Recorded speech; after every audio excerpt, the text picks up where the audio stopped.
Ahead of Thanksgiving weekend, my boyfriend of 5 years and I were getting ready to travel back to his hometown to meet his parents. While packing my bags, I stuffed every inch of room with carefully chosen gifts, pushing my luggage 10 pounds past the weight limit. Remembering that Samuel Hogan's suitcase was still empty, I opened it up to transfer a few things over, only to find it already crammed with snacks, skirts, makeup, and tampons. I looked up at Samuel, who was playing online video games with his best friend, Serena Miller, wanting an explanation. I called out to him 3 times before he finally looked over at me. Serena was going to be home alone and bored over Thanksgiving, so I invited her to come along with us, he said casually. She had way too much stuff, so she stored it in my bag. If your luggage is overweight, just pay for the extra checked bag. Silently, I set down the gifts that had nowhere left to go and looked at the clueless man. He didn't know that those extra 10 pounds were the final straw breaking us apart after all these years. Zipping my suitcase shut, I calmly placed it back in its spot and stepped out of the bedroom. I took a moment to catch my breath and ease the suffocating tightness in my chest. Right then, my phone chimed with messages from my mother. Janice Hayes. Sweetheart, don't forget to bring those gourmet treats I sent over for Samuel's parents. Make sure you help around the house and make a great impression. Janice. I'm so happy for you.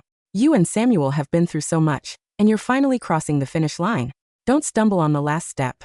Janice had witnessed our relationship from the very beginning, and she wanted my happiness more than anyone else. Hearing that Samuel Hogan and I were going to meet his parents this Thanksgiving, she was overjoyed and drank a little to celebrate. But now, I was probably going to disappoint her.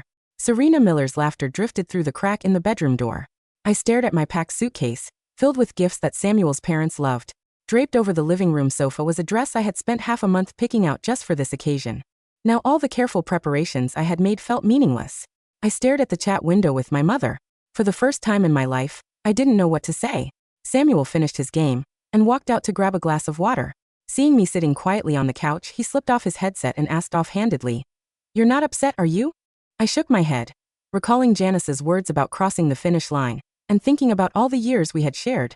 Not ready to give up yet, I looked up at him and asked seriously, "Does Serena really have to come with us? We're going to meet your parents. It's not appropriate for her to tag along." Samuel frowned. "She is all packed, and her ticket is already booked. It's too late to cancel it now. Besides, it's just one extra place setting at the table. My parents won't mind." It was his subtle way of turning me down. When I remained silent, he assumed I didn't believe him. So he took a screenshot of Serena's flight confirmation and texted it to me to prove his point. I stared at the travel itinerary, finding the whole thing absurd. When we booked the tickets earlier, the holiday travel rush had made them nearly impossible to get. I had been running around trying to prepare gifts for his parents, stressing myself out so much that cold sores broke out around my mouth. Samuel, who rarely paid attention to travel plans, had surprisingly offered to take care of the booking so I could focus on other things. I had been deeply moved, mistaking his gesture for genuine thoughtfulness.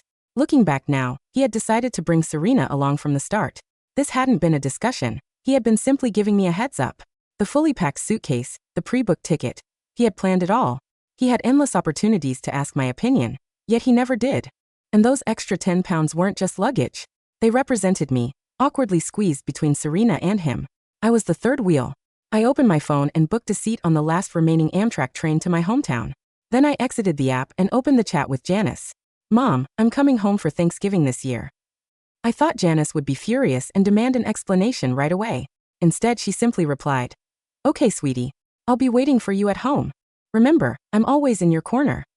Hot tears welled up in my eyes, but I forced them back. I typed back, "Okay." When I backed out of the chat, I accidentally tapped into my social media feed. The top post was from Serena. It read, "Heading over to meet his parents on Thanksgiving. What should I wear?" She didn't mention Samuel directly, yet the comment section was already buzzing with excitement. Meeting the parents over the holidays? Are wedding bells in the air? As I said, if Samuel had any sense, he'd see Serena as 10 times better than the girl he's with now. Out of all the comments, Serena singled out this second one to reply to. "Oh, don't be silly. Chloe is totally fine. Well, except for being a small-town girl with a bit of a cheap streak, but other than that, she's okay." My best friend, Maya Jenkins, called me right then. "Chloe, what is going on?" she asked with concern. "I just saw that bitch Serena's post. You're going to meet Samuel's parents. What is she tagging along for?" "Maya, I'm not going to his place anymore," I sniffled. "I'm going to my hometown for Thanksgiving this year." After a long pause, she asked seriously, "Are you sure about this?" I looked over at the heavy luggage, then replied firmly, "Yeah." Maya's voice cracked with emotion. It's all because of that douchebag and his little snake. As soon as I give birth, I swear I'm storming their office and tearing them to shreds. Her childish outburst made me smile through my tears. Just rest up and focus on the baby. I'm still planning on being the godmother, you know. Maya, I added quietly. This time, I'm truly letting go. There was no heartache, no fury, and no disappointment anymore. Only absolute calm. I had talked about letting go so many times before. Including this year, Samuel and I had known each other for 9 years. Back then, he was the untouchable golden boy of the School of Architecture. One look at him, and I didn't want anyone else. I chased after him for 4 long years, and it wasn't until after graduation that he finally gave me the official title of his girlfriend. Countless times I had grown discouraged and wanted to walk away, but in the end, I could never bring myself to part with him. During the awkward adjustment phase of our relationship, his cold detachment kept me awake night after night. Back then, I naively thought that was just who he was. That was until his lower-classman, Serena, showed up. He remembered her monthly cycle, brought her an umbrella when it rained, and took her out for midnight burgers after her breakups. We fought and gave each other the silent treatment countless times over her. Yet Samuel swore up and down that he only saw her as a sister. After 9 years of entanglement, he said it so convincingly that I fought hard to believe him. I forced myself to believe that all that favoritism was nothing more than brotherly love, swallowing every drop of disappointment and pain. Until my birthday this year, when Samuel finally agreed to take me to meet his parents, I thought that the long wait was finally over and that sweet relief had come at last. But my 9 years of devotion couldn't hold a candle to a few breezy words from Serena. This dream of mine had finally reached its end, waking me up once and for all. When I got home from work, the rich aroma of dinner was already drifting through the apartment, carrying Serena's laughter right along with it. Opening the door, I saw a neat pair of leather shoes and high heels set side by side. My sneakers looked out of place beside them. In the kitchen, Serena was hovering around the stove, wearing my apron and the matching couple slides I had bought for Samuel and myself. Samuel usually wouldn't step foot in the kitchen, and couldn't even manage to heat a bowl of soup for me when I was sick. Yet now he was standing right by her side assisting her. Noticing me come in, Serena greeted me like she owned the place. Hey Chloe, Samuel and I are almost done making dinner. Go wash your hands. After I washed my hands, Samuel carried the dishes out of the kitchen one by one. There was spicy beef, fiery chili pork and blistered hot peppers. Every single dish was loaded with spice. Holding my fork, I didn't even know where to start. I was raised on mild, delicate flavors, and while Samuel loved bold food, he had a sensitive stomach. It was entirely for his sake that I, someone who had never cooked a day in her life before, had spent years learning how to make gentle, nutritious meals. Noticing that I was barely touching the food, Serena asked, "Why aren't you eating, Chloe?" "Neither Samuel nor I can handle spicy food," I replied flatly. Serena paused, turning to look at Samuel with an injured expression. "I'm so sorry. I didn't know. Let me go to the grocery store and cook something else." Samuel glanced at me, then caught Serena's arm as she started to get up. Serena spent all evening cooking. What's the harm in taking a few bites? He turned back to Serena with a gentle smile. It tastes great. My parents are going to love it. Relieved, Serena kept piling food onto Samuel's plate. He accepted them without complaint. I must have taken such good care of him over the years that he had forgotten the agonizing pain of his stomach ulcers, but I didn't bother warning him further. Anyway, it wasn't my stomach that was going to suffer. I had some corn, then set my fork down. Seemingly feeling hot, Serena unbuttoned the apron and slid it off. That was when I noticed the outfit she was wearing underneath. It was the very dress I had spent half a month carefully picking out. Catching me staring straight at the dress, Serena seemed to remember something and offered me a sheepish smile. "Oh, I got my period today and accidentally ruined my own dress," she explained. "Samuel told me to just borrow yours. You don't mind, do you? I'll dry clean it and give it back to you as soon as we're back." Samuel had gone with me when I bought that dress. He knew better than anyone how much time and effort I had poured into finding it. I looked over at Samuel, who remained completely unbothered, and spoke in a flat tone. "I bought that specifically to meet your parents. Just wear something else." "It's just a dress," he replied. How effortlessly he brushed it off. Just a dress. Just an extra place setting at the table. Yet it was these little things, piling up day after day, that slowly wore away those 9 years of my devotion. Serena clutched the dress, looking panic-stricken. "I'm so sorry, Chloe," she sobbed. "I had no idea this was the dress you bought to meet Samuel's parents. I'll take it off right now and give it back to you." She yanked at the zipper. With a loud rip, the seam along the sleeve split wide open, tearing a long line right through the fabric. Samuel slammed his fork down on the table and grabbed her hands to stop her. "Enough, Chloe," he snapped. "How long are you going to keep throwing this tantrum? Ever since the night I mentioned bringing Serena along with us, you've been picking fights. Do you hate her that much?" Tears brimmed in Serena's eyes as she looked at him. wiping them away with a pitiable expression. So that's what it is, she said, putting on a brave face. Chloe is upset with me because of this. In that case, I shouldn't go. Samuel, I won't get between you two. I just feel terrible about your parents. They were nice enough to send me those specialties from home. A wave of dark irony washed over me. In our 5 years together, I had never missed a holiday or occasion to send thoughtful gifts to Samuel's parents, yet I had never once received anything from them in return. It turned out they were giving gifts to someone else. Why give her the satisfaction? Samuel scoffed. My parents have been dying to meet you. The reason they were so eager to meet her was crystal clear now. If Samuel hadn't been constantly talking about Serena to them, why would they be so excited to see her while never making a mention of me, their future daughter-in-law? I was just relieved that those gifts, which had cost me half a year's salary, were still sitting in my room, unsent. After packing away the gifts I had laid out in the living room, I noticed an extra suitcase standing near the doorway. Serena walked over with a bright smile. Chloe, we have to wake up early tomorrow to catch the first flight out. Since your apartment is closer to the airport, Samuel said I could crash here tonight. You don't mind, right? Ignoring her, I dragged my repacked luggage into the guest bedroom. As I got settled in to sleep, my stomach let out a rumble. I had barely touched dinner earlier because I couldn't stomach looking at Samuel and Serena. Unable to ignore the hunger, I got out of bed to whip something up in the kitchen. But as soon as I opened the door, my eyes landed on Serena, who was standing in the living room in just her underwear as she tried on another dress. Samuel was sitting right there, making zero effort to avoid the scene. So, in places I hadn't been paying attention to, this man had already rotted to the core. I had just been too blinded to notice, only smelling the nauseating stench now. Flustered to see me come out, Serena stammered. Samuel, I told you I should change in the bedroom, but you insisted I do it out here. She turned to me, adding quickly, Chloe, don't get the wrong idea. I just couldn't decide what to wear tomorrow, so I asked him to give me a second opinion. Samuel raised an eyebrow and smiled smoothly. You've got a great figure, Serena. Everything looks good on you. Silently, I made myself some pasta, ate it, and went back to my room. Dozing off, I was jolted awake by my bedroom door bursting open.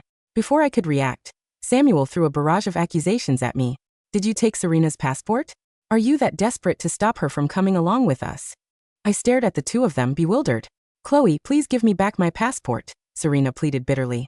I won't interfere with your meeting with Samuel's parents. I just wanted to visit the town where he grew up and witness his happiness. I looked at Samuel and stated the simple fact.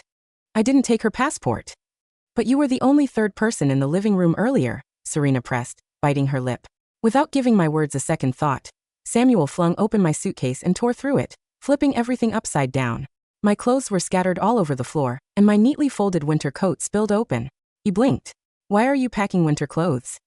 I glanced at him and remained silent. Samuel searched the room inside and out, still coming up empty-handed. Right then, Serena gasped from the living room. She had found her passport wedged in the couch cushions. She walked back over, looking sheepish as she apologized to me. Samuel pressed his lips together and managed to squeeze out a reluctant sorry through gritted teeth. I waved a dismissive hand, simply telling him to close the door on his way out. Early the next morning, when I woke up, Samuel and Serena were already at the dining table having breakfast. They had heated last night's leftovers. Serena ate with gusto, while Samuel could barely take 2 bites without clutching his stomach in pain. I knew his ulcers were acting up again. But what did that have to do with me? I made a bowl of oatmeal and ate it on my own. Once I was finished, I headed downstairs, dragging 2 heavy suitcases behind me. Samuel reached out to help me, but right then, Serena came huffing and puffing, struggling with her luggage. He immediately redirected his hands to help her instead. Serena's health isn't great, he muttered, as if explaining to me. She can't handle carrying it all on her own. I didn't even bother glancing at him. Rain had been pouring down since the early hours of the morning. Between the downpour and the Thanksgiving travel rush, it took 30 minutes just to get a carpool, which already had 2 other passengers inside. Samuel ushered Serena into the car, climbed in after her, and shut the door behind him. Turning to me, he said, Serena and I are heading to the airport first. Grab your own ride and meet us there. I nodded silently. My Uber arrived right on cue, but my destination wasn't the airport. It was the train station. 9 years ago, it had been a rainy day just like this one when I first met Samuel. Through all the twists and turns, I had recklessly risked everything in the name of love, willingly walking into a cage built on affection. Now that the love was gone, I could walk away just as cleanly. As the train surged forward, the scenery receded past my window. I quietly bade farewell to the city. Some goodbyes never needed to be grand or dramatic. Just like the one between Samuel and me. The flight from Chicago to Savannah was scheduled for 8:45 a.m. At Terminal 3, Gate K12, Samuel sat in a polished metal chair with a large caramel macchiato in one hand and his phone in the other. Serena was perched on the edge of the adjacent seat, her bare legs swinging as she filmed a short video of the foggy tarmac, humming a melody under her breath. Boarding will begin in 10 minutes, the gate agent's voice crackled over the intercom. Passengers requiring special assistance. Samuel tapped the screen of his phone. 8:32 a.m. There was no text from Chloe. No missed calls. No updates on her location. A slight crease formed between his eyebrows. He pulled up their chat history, his thumb hovering over the keypad. Where are you? We're at gate K12. You need to hurry through security. The message showed as delivered, but no reply followed. She's probably just stuck in the TSA line, Serena said, leaning over his shoulder so closely that the scent of her vanilla perfume stung his nostrils. She took a sip of his coffee without asking, leaving a faint coral smudge on the plastic lid. You know how she is. She always overpacks and brings those giant containers of facial cream that get flagged. Samuel let out a breath, his thumb tapping rhythmically against his knee. She has TSA pre-check. She doesn't get flagged. Well, maybe the traffic on the I-90 was terrible, Serena said breezily, tucking a strand of hair behind her ear. Or maybe she's still pouting because I wore that blue dress. Honestly, Samuel, you spoil her too much. If she wants to throw a tantrum and make us wait, let her take the next flight. Why should we stress out? This is the flight to my parents' house, Samuel said, his voice dropping an octave. She wouldn't miss it. Now boarding group 1, the agent announced. Samuel stood up, his tall frame towering over the bustling line of holiday travelers. He scanned the crowded concourse, looking for the familiar camel hair coat, the dark brown leather shoulder bag, or the gentle, hurried stride he had seen behind him for 5 years. The concourse was a sea of rolling suitcases, tired parents, and neon neck pillows. Chloe was nowhere in sight. Samuel, come on. They're calling group 2. Serena tugged at his elbow, dragging him toward the gate scanner. If we miss the overhead bin space, my tote bag is going to get squished under the seat. Samuel looked down at his phone one last time. Chloe, we're getting on the plane. If you're running late, call the airline and transfer to the noon flight. The blue bubble sat there, unanswered. He turned his phone on airplane mode, handed his boarding pass to the attendant, and stepped into the accordion tunnel of the jet bridge. The air smelled of stale jet fuel and recycled frost. For reasons he couldn't name, a sudden cold weight settled at the pit of his stomach, not unlike the dull ache of his ulcers, but deeper, heavier, and impossible to rub away. 600 miles to the northeast, the Amtrak regional train carved a steady path through the gray, snow-dusted woods of upstate New York, heading toward the green mountains of Vermont. The carriage was half empty. The rhythmic clack-clack, clack-clack of the steel rails against the ties was the only sound in the quiet car, save for the occasional rustle of a newspaper or the soft hiss of the heating vents. Chloe sat by the window, her knees pulled up under a thick, dark green wool blanket her mother had knit for her during her freshman year of college. Beside her, on the empty seat, sat a steaming paper cup of black tea and a small bakery bag containing a cinnamon scone. She looked down at her phone, which lay face down on the pull-down tray. 2 hours ago, when the train pulled out of Union Station, she had quietly slipped the SIM card out of its slot, snapped the tiny piece of plastic in half between her fingernails, and dropped the fragments into the metal trash receptacle beneath the water dispenser. There would be no calls from the airport. There would be no frantic voicemails asking where she was, no defensive explanations from Samuel about why Serena had taken the window seat, and no long-winded lectures about how she was ruining the holiday spirit for everyone. The silence in the train was astonishing. For 9 years, her mind had been like an overcrowded room, constantly filled with the noise of Samuel's needs. Did he take his omeprazole before breakfast? Did his navy wool suit get picked up from the dry cleaner before his Monday presentation? Did she remember to buy the low-sodium chicken broth because his mother complained about water retention? Was he angry because she had asked him to spend a Saturday evening with her instead of gaming with Serena? Now, with the train winding deeper into the White Hills, that crowded room was suddenly shockingly empty. Chloe took a bite of the scone. It was warm, sweet with sugar and spice, and completely hers. She closed her eyes and for the first time in 3,000 days slept without setting an alarm. The Hogan family home was a sprawling, 2-story brick colonial in an affluent suburb of Savannah, surrounded by weeping willows and manicured azalea beds. When the silver sedan pulled into the circular driveway, Samuel's mother, Evelyn Hogan, was already standing on the wide front porch, wiping her hands on a linen dish towel. "My boy," Evelyn cried, hurrying down the brick steps with her arms outstretched. As Samuel stepped out of the car, she wrapped him in a tight hug, then pulled back to inspect his face. "Look at you. You're pale. Have you been eating?" Properly? Are they working you too hard at the firm? I'm fine, Mom, Samuel said, forcing a smile as he rubbed the back of his neck. His stomach had been cramping ever since their layover in Charlotte, where Serena had insisted on buying greasy jalapeno poppers from a concourse food court. From the passenger side, Serena emerged with a bright, theatrical grin, wearing the blue silk dress with the torn sleeve clumsily pinned together by a gold safety pin. Mrs. Hogan. Serena beamed, trotting up the steps with her hands clasped together. It's so wonderful to finally meet you in person. Samuel talks about you constantly. Evelyn blinked, stepping back slightly, her gaze flickering over Serena's bare shoulders and the wrinkled, torn hem of the dress. She looked past Serena toward the empty back seat of the car. Samuel. Evelyn lowered her voice, her tone shifting into a sharp, puzzled register. Where is Chloe? Samuel felt a sudden prickle of heat rise along his collar. She had some last-minute things to take care of in Chicago. She couldn't make the morning flight.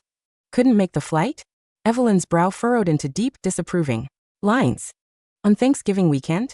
I spent 3 days preparing the guest suite. And your father ordered the dry-aged prime rib specifically because she mentioned on the phone last month that you liked it cooked with rosemary. It's just a holiday, Mom, Samuel muttered, grabbing Serena's pink suitcase from the trunk. This is Serena. You remember me mentioning her. She's my junior. From the architecture department. Oh yes, Evelyn said, her voice dropping into a polite, cool formality that Samuel knew all too well. The young lady who needed the local peach preserves last summer. Come inside then. Don't let the draft in. The interior of the house was warm and smelled of roasting meat, but the atmosphere was thick with an unspoken, suffocating tension. In the living room, Samuel's father, Arthur Hogan, a retired civil engineer with thick silver hair and a stern, quiet demeanor, sat in his leather armchair, reading the financial section. When Samuel made the introductions, Arthur merely lowered his reading glasses, nodded once at Serena, and looked at his son. Where are the boxes, Samuel? Arthur asked. What boxes? The specialty herbal teas and the ergonomic lumbar support Janice sent for my sciatica, Arthur said evenly. Chloe called 2 weeks ago to say her mother had sourced them from an orthopedic specialist in Boston, and that you two would bring them down. Samuel froze. He remembered the neat, heavy brown cardboard boxes that Chloe had stacked in the hallway 3 days ago, the ones he had told her to leave behind because Serena's extra wardrobe and cosmetics took up the remaining trunk space. They were too heavy for the airline's baggage limit, Samuel stammered, feeling like a schoolboy caught skipping class. We had to leave them.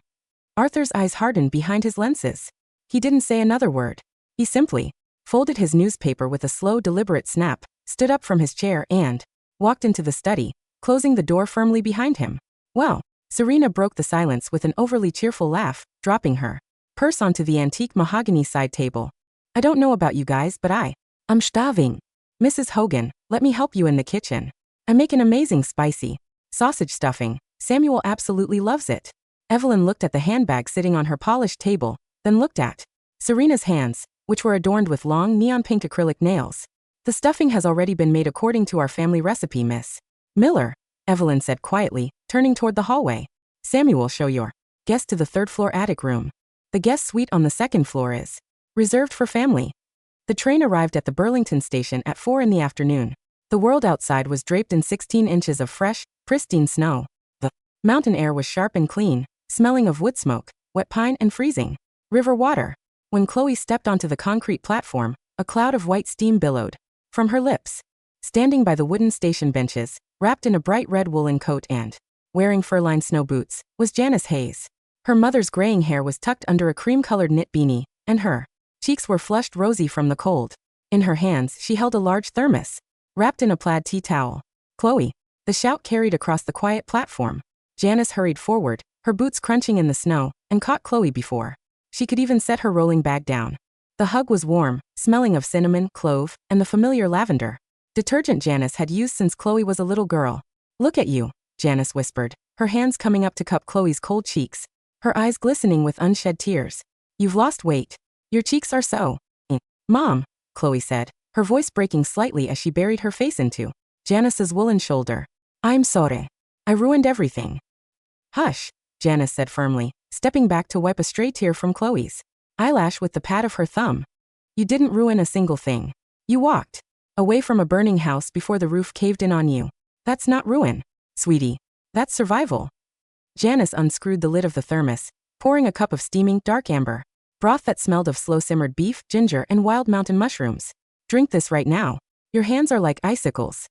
Chloe took the warm metal cup, bringing it to her lips. The broth was rich, savory, and soothing, warming her throat and settling into her hollow stomach. Like a gentle sun. Your father cleared the driveway 3 times today, Janice said, taking the handle of Chloe's largest suitcase with practiced ease. He's at home making sourdough rolls and roasting the turkey with sweet apples. Your old room is heated, and Maya sent a 3-pound box of artisanal chocolates to the house this morning with a card that says, "Welcome back to the land of the living, Godmother." Chloe laughed, a real clear, ringing sound that scattered into the cold mountain air. They walked out of the station to Janice's reliable old Subaru, loaded the bags into the trunk, and drove through the winding, snow-covered roads of the valley. The town of Maple Creek was nestled between 2 forested ridges, lit by warm, yellow street lamps and holiday fairy lights strung across the storefronts.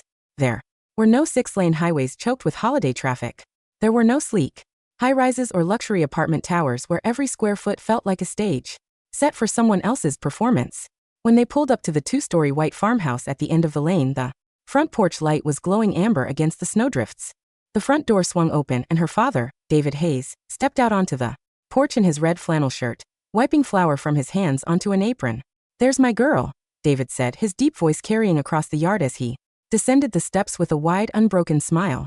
Chloe stepped out of the car, feeling the snow crunch beneath her boots. The cold was fierce, but beneath the layers of wool and down, for the first time in 5 years, she felt completely, undeniably safe. In Savannah, Thanksgiving dinner was an unmitigated disaster. At 7 p.m., the dining room table was set with fine china and polished silver, but the atmosphere was as frozen as a glacier. Serena, determined to prove herself, had insisted on adding her own signature flair to the dinner, pouring a bottle of store-bought habanero hot sauce over the sliced prime rib while Evelyn was in the pantry, claiming that traditional roast beef was too bland for young palates. The result was catastrophic. Arthur took 2 bites, began coughing violently, and had to leave the table to rinse his mouth with milk, his face turning an alarming shade of purple. "What in God's name is on this meat?" Arthur rasped from the hallway, his voice thick with fury. "Evelyn, you know the doctor explicitly forbade capsaicin after my endoscopic procedure last month." "It wasn't me, Arthur," Evelyn said, her voice trembling with barely suppressed rage as she set her fork down with a sharp clink. She turned her gaze slowly toward Serena, who was sitting with her hands in her lap, looking wide-eyed and victimized. "I just wanted to make it flavorful," Serena whimpered, her lower lip quivering. "Samuel told me his family loved bold seasonings. I didn't mean to hurt anyone." Samuel didn't say a word. He couldn't. A sharp, searing pain had exploded in his upper abdomen 40 minutes ago, radiating straight through to his back like a white-hot dagger. His vision was swimming with gray spots. Cold sweat drenched his undershirt, sticking the fabric to his ribs. He had eaten the spicy beef Serena cooked the night before in Chicago, skipped breakfast at the airport, drank a sugary macchiato on an empty stomach, and then ate 2 mouthfuls of the habanero-soaked meat just to keep Serena from looking embarrassed in front of his parents. His stomach lining, eroded by years of stress and irregular meals, had finally surrendered. "Samuel?" Evelyn looked across the table, her annoyance instantly turning to horror. "Samuel, what's wrong with your face?" Samuel tried to push himself up from the table, but his knees gave out beneath him. He crashed heavily onto the parquet floor, knocking over a crystal water goblet that shattered into a dozen glittering shards. He curled onto his side, clutching his midsection, his breath coming in shallow, wheezing gasps. "Samuel!" Serena shrieked, jumping back from the table so quickly that she knocked her chair over, making sure the red wine from the spilled glass didn't splash onto her shoes. "What's happening to him? Is he having a seizure? Call 911. Evelyn screamed, dropping to her knees beside her son, her hands trembling as she touched his clammy, ice-cold forehead. "Arthur, call the ambulance. His ulcers have ruptured." I don't like blood," Serena stammered, backing away toward the living room, with her hands over her mouth. I'll wait in the other room so I don't get in the way." Evelyn looked at the girl retreating into the shadows, then looked down at her son, who was groaning in agony, his lips turning a faint, sickly blue. "Where is she?" Evelyn wept, pulling Samuel's head onto her lap. "Samuel, where is Chloe?" She always carried his injectable ranitidine in her purse. She knew his dosages. "Where is she?" Samuel could hear his mother's voice through the roar of blood in his ears, but he couldn't answer. In the dark haze of his pain, his mind didn't conjure images of Serena laughing in her blue dress or teasing him over video games. He saw Chloe. He saw Chloe standing in the kitchen at 2 o'clock in the morning during his master's thesis year, wearing an oversized gray cardigan, patiently stirring a pot of warm millet porridge with lotus seed, blowing on each spoonful before feeding it to him when his stomach was so inflamed he couldn't swallow solids. He saw Chloe sitting on the hospital floor beside his gurney during his first hemorrhage 3 years ago, holding his shivering hand against her cheek, whispering, "I'm here, Sam. Don't be scared. I'm right here." He reached his hand out into the empty air of his parents' dining room, his fingers grasping at nothing. "Chloe," he choked out, the word dying in a dry, rattling gasp as the sirens in the distance began to wail. Samuel spent 36 hours in the intensive care unit of Savannah Memorial Hospital receiving blood transfusions and endoscopic cauterization for a bleeding gastric ulcer. When he was finally moved to a general room on Saturday morning, the room was quiet. His father sat in the corner armchair, arms crossed over his chest, staring out the window at the moss-draped live oaks. His mother was sitting on the edge of the bed, carefully peeling an apple, her face drawn and aged 10 years in 2 days. Serena was not there. She had left the hospital on Friday morning, after complaining that the antiseptic smell was giving her a migraine, and that the waiting room chairs were ruining her spine. She had taken Samuel's credit card to check into the downtown Hyatt Regency, posting photos of herself sipping mimosas by the rooftop pool, with the caption, "Tough times show you who your real friends are. Taking time to heal my soul." Samuel lay flat on his back, the 4 drip in the back of his hand ticking with rhythmic precision. He picked up his phone from the bedside table. He had turned it back on 6 hours ago. There were 42 notifications from work colleagues, 12 promotional emails, and 3 messages from Maya Jenkins. He tapped on Maya's chat with trembling fingers. "Maya, Samuel, if you have an ounce of decency left in your pathetic body, don't you dare call her." "Maya, she's gone. She's home with people who actually value her." Maya attached 1 image. Samuel opened the attachment. It was a photograph taken yesterday morning in Vermont. The picture showed a snowy kitchen filled with golden morning sunlight. On the wide pine table sat a fresh loaf of braided bread, a pot of tea, and a bowl of red winter berries. Chloe was sitting on a wooden bench by the window, wearing a thick cream-colored cable knit sweater with her hair gathered in a messy, effortless bun. She wasn't wearing any makeup. She was laughing at something her father was saying off camera, her eyes crinkling at the corners with a radiance and lightness Samuel hadn't seen on her face in 4 years. Beside the bread lay a signed legal document bearing the header of the Chicago Department of Housing. Beneath the photo, Maya had typed a single sentence. She signed the early termination on the Chicago lease yesterday morning and transferred her half of the deposit to your account. The apartment is yours. Have a nice life with your little sister. Samuel's breath caught in his throat. He threw the blanket off his legs, tearing the medical tape on his 4-line. "Samuel." Evelyn jumped up, dropping the apple. "What are you doing?" "The doctor said you need complete bed rest for another 48 hours. I have to go back," Samuel wheezed, his voice hoarse and raw as he struggled to pull himself upright against the bed rail. "I have to go to Chicago." She moved out. Arthur Hogan stood up from his chair, his boots thudding heavily against the linoleum. He walked over to the bed, looked down at his son with eyes full of profound, unyielding disappointment, and spoke in a voice as cold as iron. "She didn't just move out of an apartment, Samuel," Arthur said. "She moved out of your life. And after watching you bring that shameless girl into this house, while the woman who loved you spent 5 years being treated like a servant, I can tell you this as your father." Arthur paused, his jaw tightening. "You got exactly what you deserved." The flight back to Chicago on Sunday evening was the longest 3 hours of Samuel's life. He had left Serena at the Savannah airport after a vicious argument in the terminal, where she had screamed at him for ruining her holiday and demanded he pay for her first-class upgrade. Samuel hadn't paid. He had walked away, boarded his flight in coach, and spent the entire journey staring at the gray wing cutting through the cloud bank. When his taxi pulled up to the brick apartment building in Lincoln Park at 9 o'clock p.m., the rain had turned into a freezing sleet that coated the sidewalk in slick, translucent ice. He ran up the 3 flights of stairs, his keys jangling in his sweaty palm, his ribs aching with every step. He jammed the key into the deadbolt and pushed the door open. "Chloe." The word echoed in the empty room. The apartment was pitch black and freezing cold. The thermostat had been set to 50 degrees. Samuel reached for the wall switch, flooding the space with harsh white light. The living room was stripped bare. The vintage kilim rug Chloe had bought at a flea market in Ann Arbor was gone, revealing the worn hardwood floor beneath. The potted fiddle-leaf fig tree she had nurtured from a 4-inch cutting was gone from the corner by the balcony.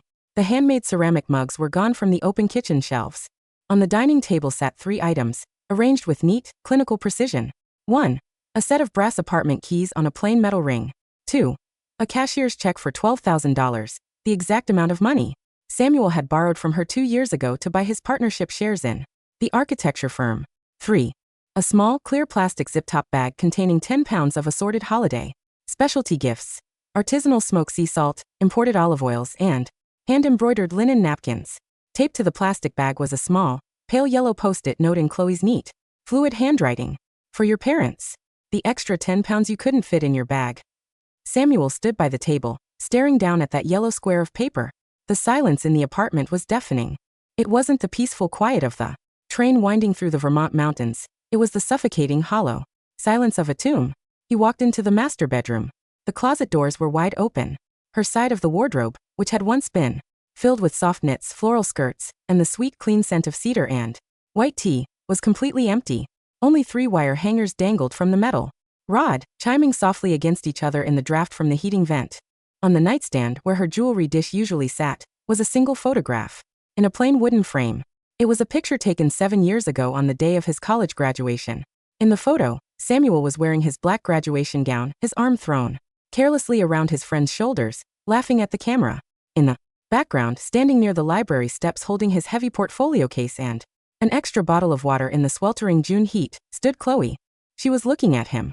Her eyes were filled with such pure, boundless, uncritical adoration that it made his lungs seize with unbearable shame. She had looked at him like that for 9 years. And he had looked right past her, assuming that a sun that rose every morning would never, under any circumstances, set. Samuel collapsed onto the edge of the mattress, clutching the framed photo against his chest, and buried his face in his hands as the first ragged, suffocating sob tore through his throat. 6 months later, late May, the annual Midwest Architectural Heritage Conference was held at the historic Palmer House Hilton in downtown Chicago. The grand ballroom was bathed in warm chandelier light, filled with 300 architects, urban historians, and preservation specialists from across the country. Samuel stood near the perimeter of the room holding a flute of club soda, dressed in a charcoal 3-piece suit. He looked different from the golden boy who had swaggered through the school of architecture. His cheekbones were sharper, his posture more subdued and faint. Silver threads had begun to appear at his temples despite him being only 31. Since November, his firm had struggled without Chloe managing the administrative logistics, client relations, and municipal permit filings that he had always dismissively categorized as errands. 3 major residential renovation projects had missed their completion deadlines, resulting in costly contractual penalties. Serena had quit the firm 3 months ago after Samuel refused to promote her to junior partner. She had moved to a commercial developer in Dallas, but not before spreading rumors across their alumni network that Samuel was emotionally unstable and impossible to work with. Nobody in their old college circle called him for Friday night drinks anymore. Ladies and gentlemen, the master of ceremonies announced from the stage, his voice cutting through the hum of conversation. We now present this year's National Heritage Preservation Award for the revitalization of the Green Mountain Historic Mill District in Vermont. The large projection screen behind the podium illuminated with high-resolution photographs of a magnificent timber and stone structure nestled beside a roaring mountain river, its weathered brick restored to perfection and framed by modern, energy-efficient glass pavilions.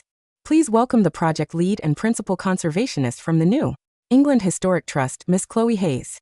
Applause erupted across the ballroom. Samuel's glass slipped an inch in his hand, club soda splashing over his knuckles. A woman walked up the carpeted stairs to the stage. She wore an impeccably tailored emerald green silk jumpsuit that accentuated her slender, elegant frame, with a simple gold cuff on her wrist and her dark hair falling in soft, glossy waves over her shoulders. Her skin was radiant, her posture tall, confident, and completely poised. She took the heavy bronze medal from the presenter, stepped up to the microphone and smiled. Thank you, Chloe said, her voice clear, rich, and melodic, carrying effortlessly across the grand hall. Preserving history isn't about freezing the past in amber. It's about knowing what is worth saving, what has structural integrity, and having the courage to tear down the rotten foundations so that something new and honest can grow in the light. The crowd cheered. Samuel stood in the shadows near the back entrance, his heart battering against his ribs like a trapped bird. She was breathtaking. She was no longer the quiet girl who stood 3 paces behind him holding his water bottle. She was a master of her craft, standing in the center of the spotlight, commanding the respect of every titan in the room. When the formal presentation ended and the attendees dispersed into the cocktail Reception. Samuel pushed through the crowd, his eyes locked on the emerald green silk. Chloe. The name tore from his throat before he could stop himself. Chloe was speaking with two senior preservationists from Boston, holding a glass of white wine. Hearing the voice, she paused. She turned around slowly, her expression polite and unbothered. When her eyes met his, there was no shock, no anger, no flinching. There was only a vast, tranquil, and terrifyingly polite emptiness. Samuel, she said, nodding slightly. Hello. Chloe, please, Samuel whispered, taking half a step forward, his hand twitching at his side as if he wanted to reach for her arm, but stopping short. Under the cool gaze of her colleagues. Can I talk to you for 5 minutes? Just 5 minutes. Outside in the lobby. Chloe looked at the two architects beside her. Excuse me for a moment. Gentlemen. I'll be right back. They walked to a quiet corner of the mezzanine overlooking the historic lobby, where the marble fountain bubbled softly beneath the arched ceilings. You look wonderful, Chloe, Samuel stammered, his hands shaking slightly as he shoved them into his pockets. The project, the Mill District, it was magnificent. I always knew you had a brilliant eye for historic masonry.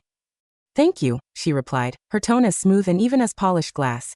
We worked hard on it. I went to your parents' house in January, Samuel said, his voice cracking with desperation. I drove 12 hours in the snow.